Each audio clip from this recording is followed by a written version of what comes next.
Hey everybody, this is Zachary Jeans and I'm coming to you today to talk about generational leadership. And today our guest is Marlena Gross-Taylor. We just finished up a tremendous Twitter chat on Twitter called Impact Matters. It happens every Monday, 7 p.m. Eastern, 4 p.m. Pacific. 10 questions over 1 hour. We usually have a guest like Marlena, and we explore a topic. We discover what the most effective mindsets or methodology or means there is to getting deeper on a particular subject. And so anyway, I wanted to introduce my guest and give her a chance to tell us a little bit about who she is. This is Marlena Gross-Taylor. Marlena, thanks for joining us. Hey, Zachary, thank you for having me. Hey, everyone that's listening in. I'm Marlena Gross-Taylor, and so excited, honestly, to be a part of Impact Matters and lead such an important topic. As far as who I am, gosh, it's more about who am I not. One thing I can tell you, especially in light of our topic, is that I like to consider myself an early millennial. So I have my own hashtag, 28 forever, because that's how I like to think of myself, is always staying relevant. So in that vein, who am I? Well, I'm definitely an educator at heart. I'm an EduGladiators, started EduGladiators, which is an education chat and movement, really. That's every Saturday. We have our chat, then we have our podcast and website and all kind of fun things, and speak at different conferences to help usher in a new era of leadership, engagement, and advocacy for our kids and for our profession. So first and foremost, I'm definitely that. But I also wear many hats, being the early millennial that I am, and also part of that Gen X as well. So I am an entrepreneur. I do have, of course, my EduGladiators as my business, but I'm also a leader in my network marketing business as well. And I think a lot of my success in those different avenues is, always trying to deepen my understanding of the generations and how to connect with people. So that's a great introduction, actually. So you wear a couple different hats. You do EduGladiators, leadership and education, and you also understand marketing. You understand digital era marketing, right? Right. And I love that. So when it comes, let's talk about EduGladiators a little bit. Can you tell us a little bit about what EduGladiators is? Do people like grab swords and hit each other, or like what is that all about? That's a great question. It actually started because I am a fan of Scandal, and I've participated in a lot of Twitter chats. And one particular evening, as I was watching Scandal, preparing for Scandal, and had my glass of wine, so it could be the wine, I don't know, but it had been a particularly challenging week at my school that I was a principal of. And as I was in this particular chat, it just felt like an echo chamber, Zachary. And I just felt like we were missing the mark in this chat about what we should be doing, which is putting our kids first and advocating for them. And so whatever the question was, whatever comment that I made, it was just real talk. And so I just ended it with EduGladiators, because Scandal is on at the same time. So that was like my influence right there. And that hashtag became like a movement. Like people were just like, I like that. And I like what you were saying. And so many people are scared to speak up and speak out for our kids and for our profession. And so I joined forces with my power partner, my EduGladiators power partner, Brian B. Jackson. He's another amazing educator here in Tennessee, in Nashville. And so I definitely didn't want to start this on my own because, it's more fun when you have someone, and Sure. There is, the genius is in the room. So right. We pulled in some other educators. And so we started this whole EduGladiators that became a movement, became a rallying call for educators, like what they needed to just feel affirmed. Or maybe just to feel revitalized that, hey, what I'm doing counts, it matters. And we just can't get caught up in all of the stuff of adulthood and just adulting. And Right. we need to keep our kids first. So your background, you've been a principal, and as a principal, Did you start out in teaching, or what's the career path? Because this is fascinating to me. So you're doing EduGladiators and trumpeting, you know, I mean, not only career success, but sort of an attitude towards your role in education, a positive, we're in the battle for right reasons and so forth. But you came at it from the experience of being a principal. Had you been a teacher before that? How'd you get to where you're at today? What was the career path? So that's a really interesting question. I come from a line of a family of educators. My mom is a retired middle school principal. And so I grew up just kind of in the business. And I always said, actually, I would never be a teacher. Like I would tell my mom, like, you're nuts, you know, teaching and middle school at that. And now you're a principal, you know, leading. And she laughed, and she still laughs to this day because, you know, it's in my blood. So I started teaching, right? And it was the second career. But before that, I was in training and in management and finance management. So so my undergrad degree is actually in psychology. So I had to go back to school, and instead of getting a finance master's, I actually went back and got my master's in education. But what that afforded me, though, was a different view of education. And so I wanted it to be different, and my classes were different. It was everything that I wish sometimes my experience in school would be. So I've always been different in that regard. And my kids have had, you know, of course, a great time in class and learned a lot. And, you know, they still have to do well on state tests now. You know, that's just part of it. And they were able to do that, but we didn't stop at just that.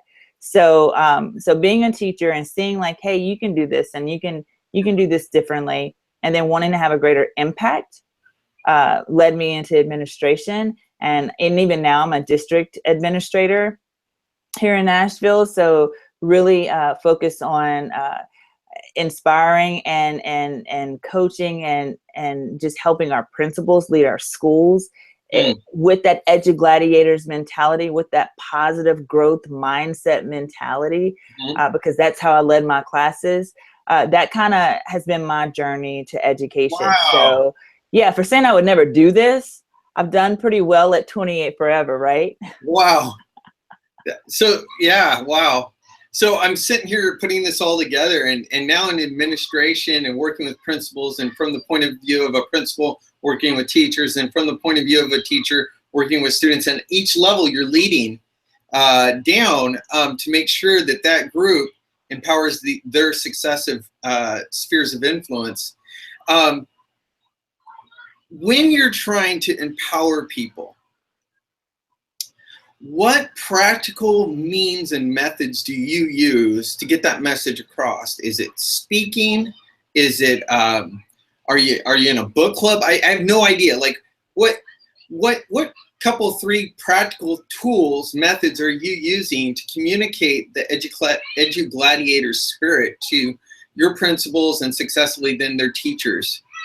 So it really goes back to what we were talking about today in the chat about how you communicate. So probably blame it on my psychology background, is that I do have a desire to learn, and it interests me to learn about people and how they connect and how they communicate. So when I think about a group of educators or just my journey, you know, I've been the youngest person in a room of leaders. You know, I've been the teacher where I'm the youngest on a group of, you know, more experienced teachers.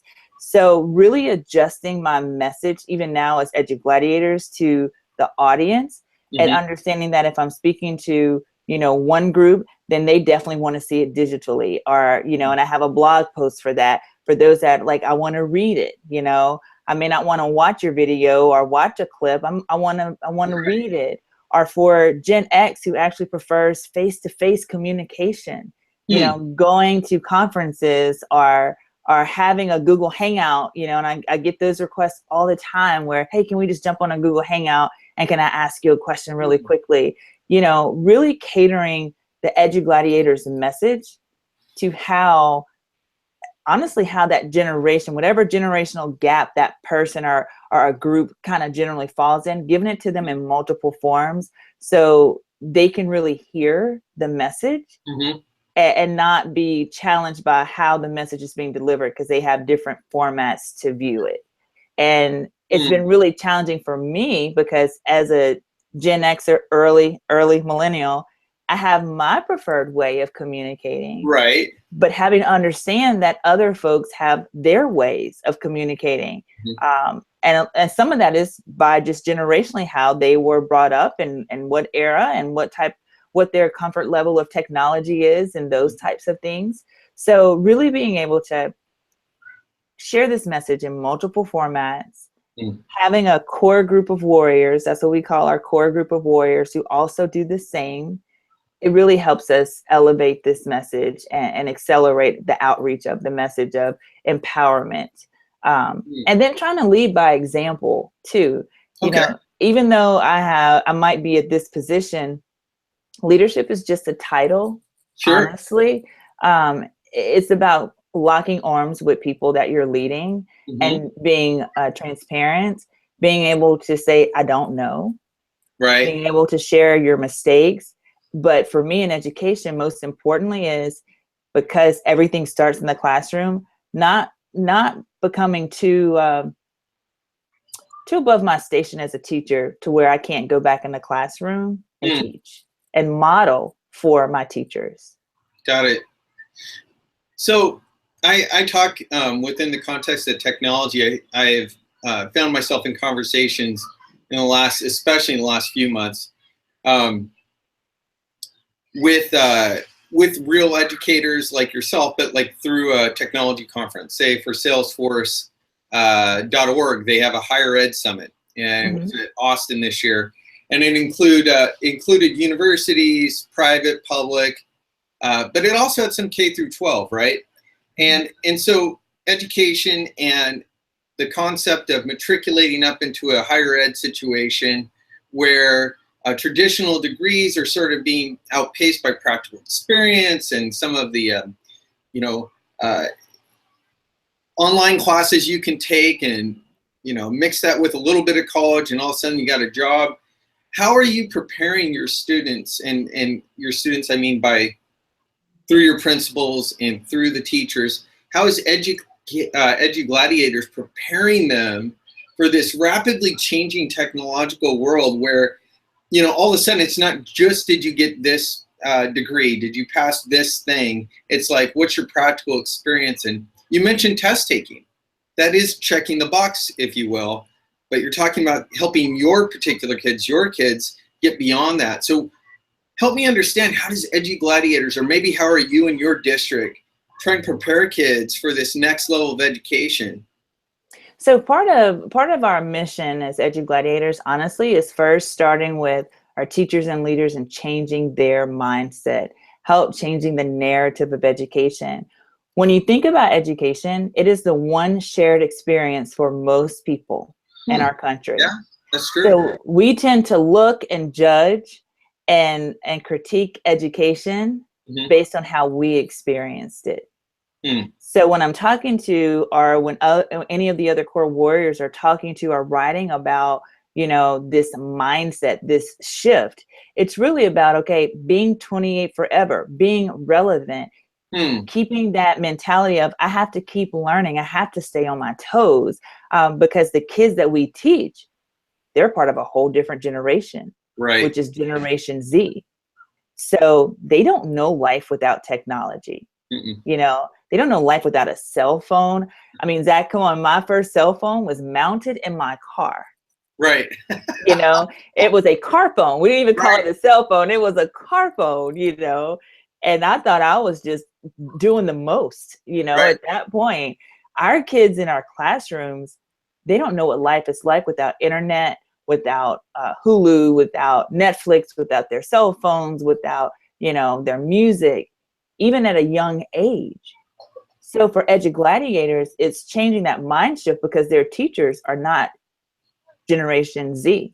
They're not even all millennials. Now, there's a growing amount of our teaching workforce that are millennials, but they're my age, they're my generation, or even older than me. So helping them change that mind shift, that how they learned in school was great for them at that time, but we need to adjust our teaching practices to fit the needs of our kids, but also providing them balance to where they're not so tech driven, because that is the world they live in, that they forget the interpersonal skills of communication, Oh, the sure. soft skills of presenting.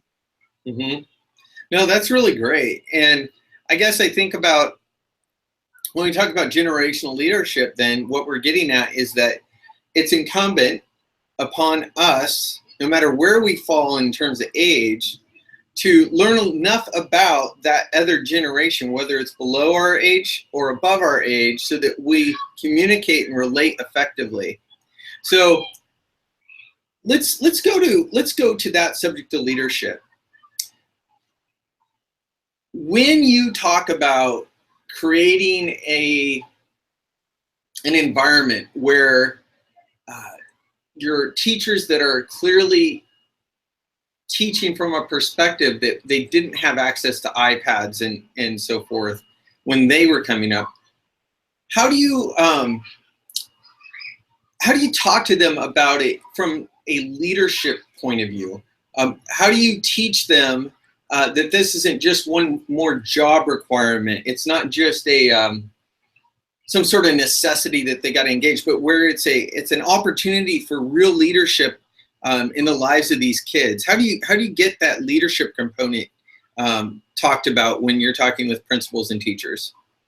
So the first thing that we always have to do as a leader is start with the why. Yeah. Right. Yeah, absolutely. And so absolutely just showing whether they're teachers, whether they're principals, it really doesn't matter, but showing them the why behind the tech integration, where they're transitioning from being cell phone Nazis, right. That's just give me that phone and you have detention, to, okay, great, you have your phone. Hey, why don't you help me figure out this? Can you look up really quickly this piece of information? And being able to validate, is that a great source of information? Is that a reliable source? Is that, what's the word now, fake news? Or is that real news? What kind of source is that?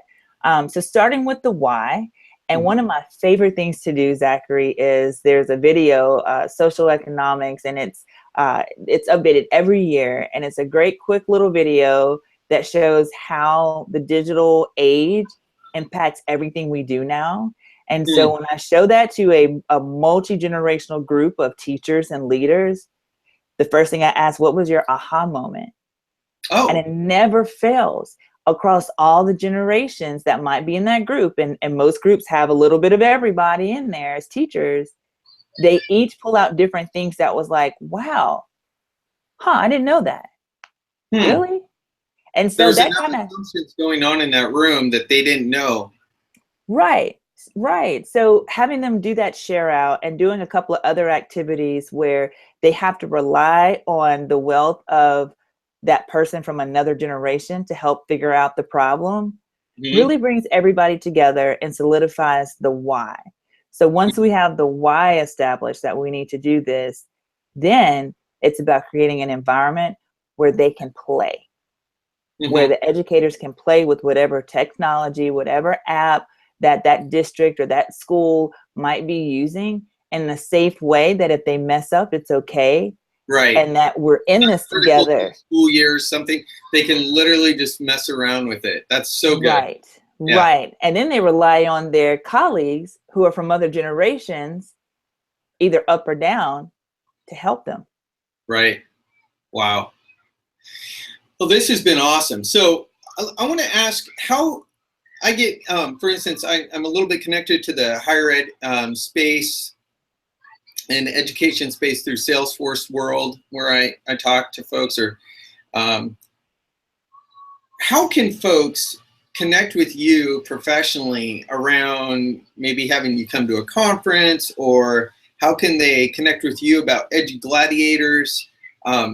Can you just, I already know the answers to this stuff, but but I want it to be here on video, right? So people hear and see. So we'll of course include all the information below this video in those comments section. Please leave a like. But yeah, could you tell us how we could do that?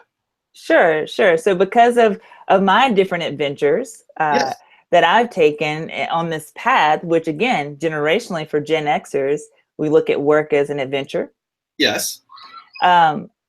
I actually have given presentations in corporate leadership as well. So it's not just education, because a lot of the things that we talk about in leadership as an educator can be used across the genre of work. It doesn't have to be just education. It could be corporate. So I love to do corporate sessions as well. And that's the teacher in me as well, about leadership, about getting along, dysfunctional teams, those kinds of things. So to get in contact with me, a great way is through Twitter. Follow me on Twitter at @mgross-taylor. You can DM me, or you can go to the EduGladiators website, www.edugladiators.com, and there's a contact, and you can leave a message and what you'd like to talk about, and we can set up a time to connect in whatever way is best for you. Whether that's on a quick Google Hangout, a phone call, or whatever it might be. If you're in Nashville, a face-to-face. I love coffee, so that works too. But those are the great ways to connect with me. Any of my social media platforms are on our website, and you can just do a contact. Whatever it is, it's really simple to do. The first step is just reaching out. That's awesome.